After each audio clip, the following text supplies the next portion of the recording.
మహిళా దినోత్సవం సందర్భంగా రామోజీ ఫిల్మ్ సిటీలో నిర్వహించిన వసుంధర పురస్కారాల వేడుక అట్టహాసంగా జరిగింది. ఈటీవీ, ఈనాడు ఆధ్వర్యంలో జరిగిన ఉత్సవం ఆద్యంతం అలరించింది. విభిన్న రంగాల్లో కృషి చేసిన ప్రతిభావంతులను సత్కరించారు.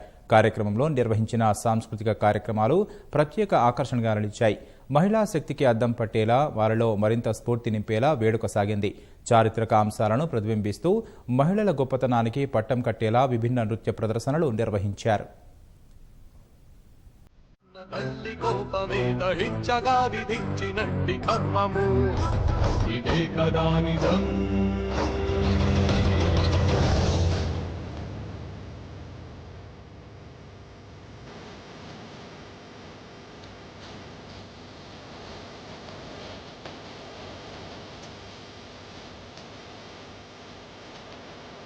త్రిభువన విజేతనైన నరక సార్వభౌముణ్ణి సంహరించడానికి శపథం చేసిన వాడు వీరాధి వీరుడనుకున్న ఆయుధాలను అలంకరించుకున్న అబలను అండగా తెచ్చుకునేంత అధముడు.